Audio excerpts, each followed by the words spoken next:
আবু সাইদ হত্যা মামলায় 14 আসামি দেশ থেকে নিষেধাজ্ঞা। আজকাল বেলা একটি গুরুত্বপূর্ণ নিউজ প্রকাশিত হয়েছে, যেখানে এই তথ্যটি উঠে এসেছে। তো কারা কারা সেই 14 জন যাদের দেশ ছাড়তে নিষেধাজ্ঞা রয়েছে, সেটি উঠে এসেছে আজকের এই নিউজে। তো অবশ্যই পুরো ভিডিওটি না টেনে দেখবেন। এখানে যেটি লেখা আছে সেটি আমি আপনাদের বিস্তারিত পড়ে শোনাচ্ছি।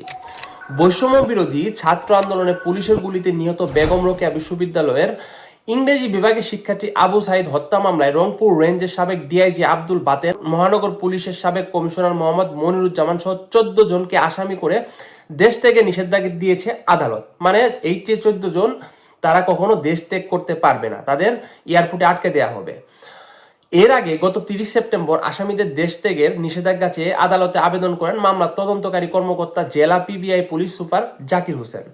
শুনানি শেষে বুধবার 2 অক্টোবর এই আদেশ দেন মেট্রোপলিটন ম্যাজিস্ট্রেট তাজহাট আমলি আদালতের বিচারক মোহাম্মদ আসাদুজ্জামান। বৃহস্পতিবার 3 অক্টোবর এই তথ্য জানিয়েছে মামলার আইনজীবী অ্যাডভোকেট রুকনুজ্জামান রুকন। বিদেশ গমনে নিষেধাজ্ঞা পাওয়া আসামিরা হলেন রংপুর রেঞ্জের সাবেক ডিআইজি আব্দুল বাতেন, মহানগর পুলিশ সাবেক কমিশনার মোহাম্মদ মনিরুজ্জামান, উপ পুলিশ কমিশনার অপরাধ আবু মারুফ হোসেন, সহকারী কমিশনার আরিফুজ্জামান ও আল ইমরান হোসেন সহ অনেকেই। মামলার আইনজীবী রুকনুজ্জামান বলেন, আসামিরা গ্রেপ্তার ও বিচারের রাতে বিদেশ পালিয়ে যেতে পারেন যে কোনো মুহূর্তে। এই আশঙ্কার কারণে আদালতে আদেশ দিয়েছে যে তাদের কোনোভাবে দেশ থেকে পালানোর কোনো সুযোগ দেওয়া হবে না। এই মামলার 17 জন আসামিদের মধ্যে 3 জন গ্রেপ্তার হয়েছে, কিন্তু 14 জন আসামির কেউই এখন পর্যন্ত গ্রেপ্তার হয়নি। তার কারণ হচ্ছে তারা এখন পলাতক। দ্রুত বিচারের স্বার্থে আসামিদের গ্রেপ্তারের প্রয়োজন বলেও জানান তিনি। মামলার তদন্তকারী কর্মকর্তা ও জেলা PBI police super Zakir Hossain বলেন, প্রকৃত অপরাধীদের যাতে আইনের আওতায় আসে এজন্য প্রমাণ সংগ্রহ করছি। সরকারি কর্মকর্তাদের গ্রেপ্তার অনুমতির প্রয়োজন বিষয়টি আদালতকে জানানো হয়েছে। আসামিদের গ্রেপ্তার করতে সর্বোচ্চ প্রচেষ্টা চালিয়ে যেতে হচ্ছে। তো এই হচ্ছে আজকে গুরুত্বপূর্ণ নিউজ। তো আবু সাইদ হত্যা মামলায় 14 জন যারা রয়েছে তারা কিন্তু পুলিশের সব বড় বড় কর্মকর্তা।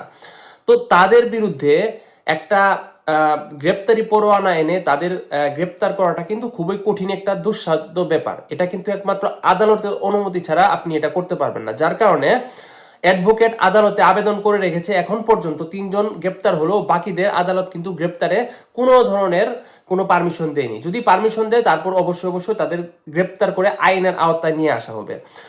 তো আবু সাইদ মামলার এই 14 জন আসামির এই গ্রেপ্তার না হওয়ার বিষয়টিকে আপনারা কিভাবে দেখছেন তা অবশ্যই কমেন্ট করে জানাবেন। আর এমন আরো গুরুত্বপূর্ণ ভিডিও আপনি সবার আগে পেতে আমাদের চ্যানেলটি সাবস্ক্রাইব করুন। ধন্যবাদ সবাইকে পুরো ভিডিওটি দেখার জন্য।